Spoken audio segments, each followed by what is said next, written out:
We are live at Infotec 2015, and I'm here with Nate Watson, and we want to welcome you to the live coverage of Infotec. Nate, thanks for taking a few minutes to be with us. My pleasure. Appreciate it. Let's talk a little bit about you to start with you. Tell us a little bit about who you are, where you're from, organization that you work for, those kinds of things. Sure. I am the Senior Project Manager at Contemporary Analysis. We're a predictive analytics company, one of the very few predictive analytics consultants in the region. We help companies take their big data, all this data they've been collecting for years and years, and do something with it.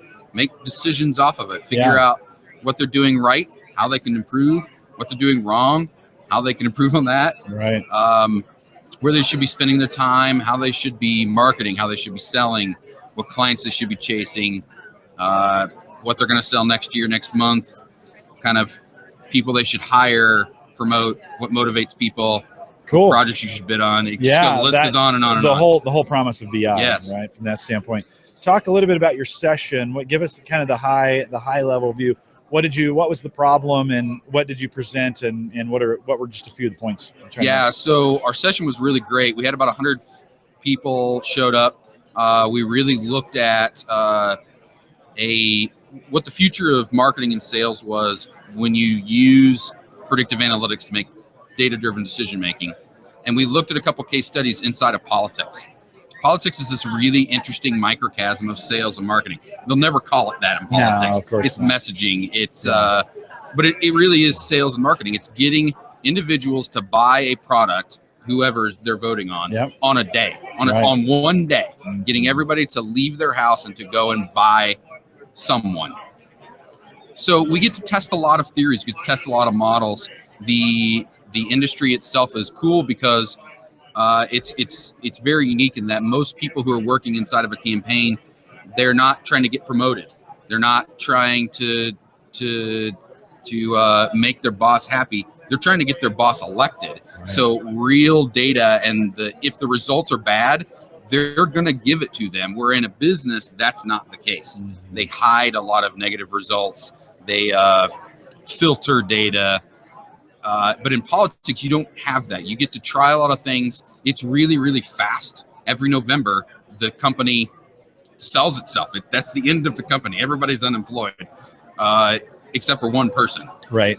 So we basically looked at what we've built and some of the things that we learned inside of politics, and we talked about how that translates back into sales and marketing, and how companies can implement some of the ideas that we have seen along the way. Yeah, can you give just a few specifics, just some chunks where somebody's like, okay, that sounds great. We've heard this promise of BI for the last 20 years, how it's you can cure cancer and world hunger, and it's the greatest thing. But it's always a challenge. I think a lot of people are like, okay, so yeah. But what does it specifically do? So you can talk about product and that, but some specific like wins in that.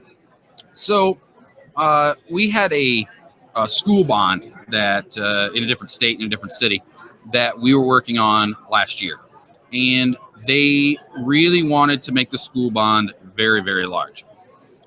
The problem was they had a lot of people that were showing up to their meetings that were very anti-school bond. So they were not persuaded to do this. And what we found was that a lot of these people that showed up and were really upset, they didn't vote.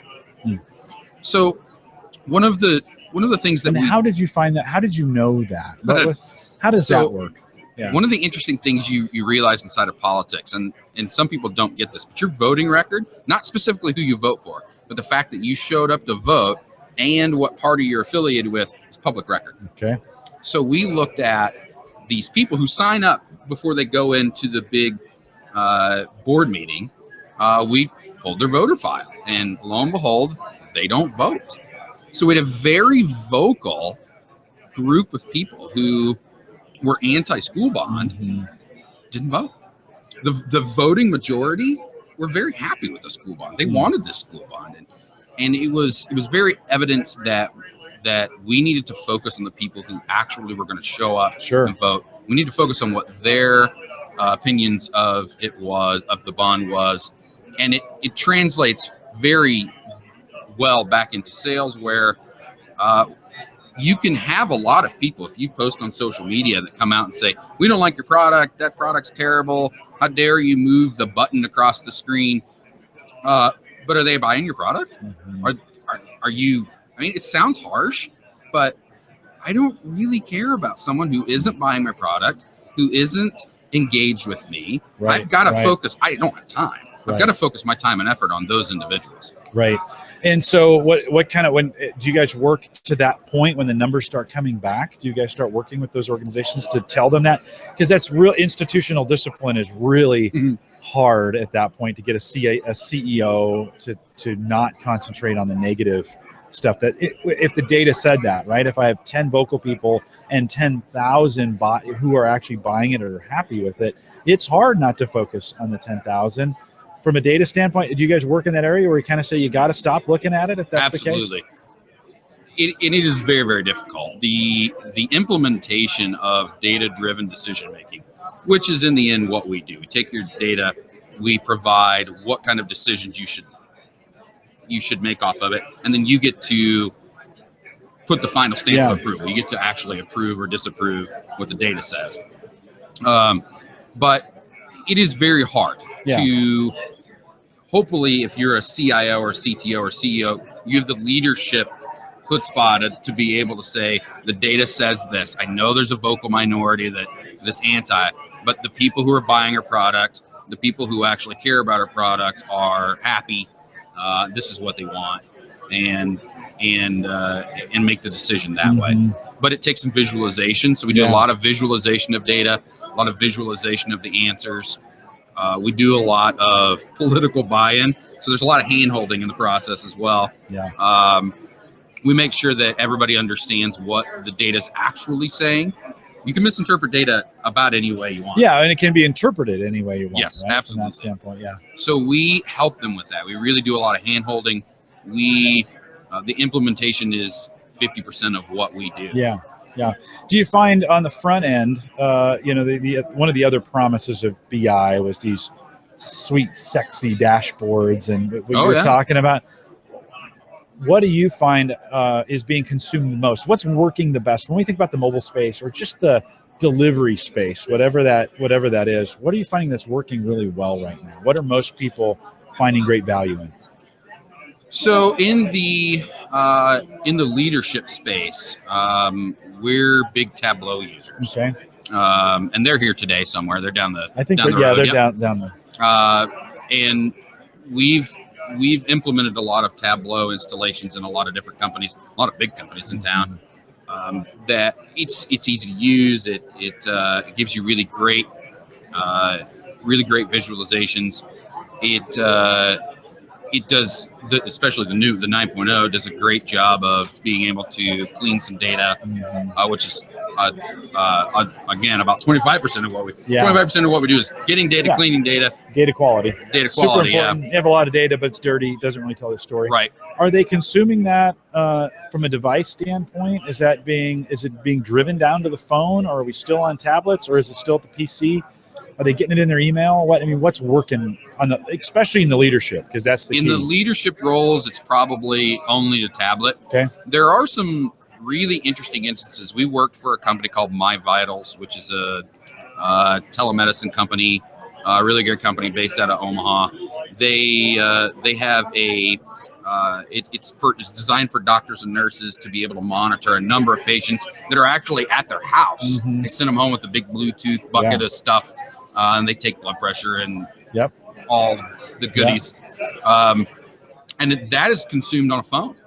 So that we had to build a dashboard for that is in a web page, ultra secure, HIPAA compliant, that you log into, but it's being consumed in tablets or small. Is that through a web browser, or do you guys have your own app? Did they build an app to do that?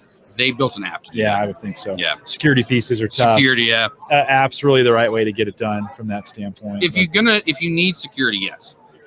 If you don't need security, if it's trend analysis and you want to look at it on your iPad, then web browser is fine. Yeah. You guys into social media mining, and Sure. are you paying attention? What's the right way to do that? If you want to follow Twitter, your Facebook, what's going on? What's the right way to get that done? Well, the problem is a lot of it's illegal to steal or to mine. Yes. You have to be very careful. There's a really interesting line that you have to know where it is. You can't cross it, obviously. Facebook will hammer you for that. LinkedIn will get you for that. But there are public open There are APIs. very public pieces that you can mine, that you can get, and they're very valuable. People do a great job of talking about the things that they like on their pages. They talk about organizations that they support, and that's very, very important when it comes to understanding the motivations behind people. Right. In voting, in buying, in doing really anything. Are you seeing different social media channels providing different results for different verticals? Yeah, absolutely. So, I mean, I would imagine, so in the voting, in the area of elected officials, what's the best social network? Would you have an idea of the best social network there? Yeah, versus Facebook is way better than LinkedIn for something like voting. LinkedIn's way better for something that is a business sale. Sale. Yeah. Have we come down to the big three? Is it really just Twitter, Facebook, and LinkedIn? And is it really broken out by business, consumer, and family? You know, you could probably get away with the three of those. Yeah. We look at a lot of. It's interesting. Google Plus is a great one if your consumer of the product is a computer techie, tech savvy. It's a very tech savvy audience. Programmer, especially. You need to be on Google Plus. It's interesting. I do a tech podcast, Sure. and of course, we're on Google Plus all the time, and I don't even think twice about it. But that's the perfect audience for it, and so I think hey, it's alive and well, it's rolling. But I hear this from people all the time. Google Plus, isn't that dead? What's that? Exactly. Didn't that die? And you're like, no, it's still going. But it's funny how it has that niche. So yeah, you think about Google Plus. And I think there's a lot. We don't do a lot with Instagram, but or Pinterest. Thank you. Yeah. But if you're trying to reach Etsy type of people, if you're trying to reach mothers who like to knit, Facebook's the wrong place. Pinterest has got some seriously interesting business models to it, and the idea of visualizations. Yeah. So Pinterest is one big dashboard, right? It is just one big dashboard. It's a visualization dashboard, and I think as people, where I could grab, think about it. If I could grab various cards that are BI, this might be the next when we think about how we build our dashboards. They may be more widget or Pinterest driven than I think we think. We're at Gallup, we're doing a new project, and the dashboard looks very Pinterest like as we grab, because people they understand that, right? It's making and Pinterest is definitely designed by someone who understood visualization, understood how people like to view things. Well, and the arts and crafts audience that went to that, right? The recipes, the pictures of food, the crafts, the knitting, those kinds of things. That's perfect for that environment. Yeah, right? absolutely. That's why it works. But I do think there's some in the enterprise. I think there's some space where we replace those widgets with intelligence. Yeah, right. And we're starting to see the capabilities now of being able to analyze Pinterest, where you couldn't before. It was just pictures of things. Right. But tagging has helped a lot. But we're getting close to be able to starting to use data on Pinterest to really hone in on what people are wanting. And Twitter's going through massive changes as Twitter's well going through massive on changes. the back end, and it's an exciting new world out there in social media. It's forever changing. It keeps our data scientists on their toes. I love it. It could change every day, and I'd be happy with it. Anything else from your presentation that you want to highlight before I kind of ask you the last question? We cover most of it. We covered most of it. I think basically what we learned was understand your target market. You don't have to market to everybody equally. You can be very specific about who you call. You can have whole campaigns on call these people, market to these people, email these people, don't touch these people. And there's a flip side to a lot of this where if you excite the wrong people, which you're always going to make the opposition mad, but what you don't want to do is have the opposition show up and vote. So if they're not going to vote for you, leave them alone. Against you, you don't want to get them so excited that they're going to show up to vote against you. And you have to worry about that in sales and marketing too. You don't want to make somebody so anti you that they actually go and buy another product. Right. You just want them to stay not buying a product. Right. So there was a lot of marketing and sales. There was a lot of marketing and sales knowledge that came out of politics, out of doing some political campaigns, and it's been an interesting learning experience. Yeah, no, it's a good. I think it's a good exercise to go through. Speaking of exercise, I said one more question, but I'll ask you two more. Do you guys test, or do you do much testing around methodologies? In other words, hey, we're looking, especially in the area of politics. We think this might work. Do you do some things to test that before you go full scale and start bringing that data back in? Oh yeah, we test. We'll run on bigger campaigns. We'll run 300 or 400 models, and then we're constantly looking back. Did the model we predicted in January show in February? Did the model we predicted in February show in March? And did the model we predicted in January fix itself in March? We really do a lot of testing on models. We run a lot of parallel data sets. Yes. Love it. We do a lot of that. No, love it. All right. Now the last question. Sure. Which is, and this is not related to your topic at all, but it's kind of a general, as you look next 3 to 5 years around technology, doesn't even need to be in your industry, but it can be if you want to. What are you excited about that's coming up next 3 to 5 years that's maybe not here or not ready today that you're looking ahead for, and you're like, man, when this comes, this is going to be awesome? I got into a discussion yesterday because they're giving away an Apple Watch for the Infotec bingo. I'm really curious to see how some of this wearable tech starts to affect how people use their phones, how people are connected. Are we going to be texting everybody just a bunch of emojis? Is that how we're going to communicate now? I know. Great to have a dog emoji, a heart emoji, a smiley face. Does that actually mean something? Is that a language now? I know. Sure seems like it. I'm really curious how, it's interesting. Facebook kind of opened up social media and got us used to using social media, but Facebook's actually waning. You start to see Pinterest and really Twitter take off in the younger generation. Facebook and LinkedIn both have become clogged with a lot of articles, things that we don't care about. I want to see how those both fix themselves, and I want to see what's on the horizon that cures that problem from the very beginning. What's the Facebook from, we went from MySpace to Facebook. What's after Facebook? And I think there's some really interesting technologies that are out there that are gonna use, as we all get used to phones, watches, iPads, as they become more ubiquitous in our society. How does that really influence things? I thought when you started that, I thought you were going to go into the area of wearables, presence, and being able to measure, especially in the area of politics, measure where people are going and what they're doing from that standpoint, or even getting some of that social data from them in wearables, because I think wearables adds a new element. I mean, even more than phones, it adds an element of presence and actually some bio. Yeah, the health industry is getting ready to be radically changed. With them having the ability to say, you said you ran a mile, but your phone says that you walked 800 feet.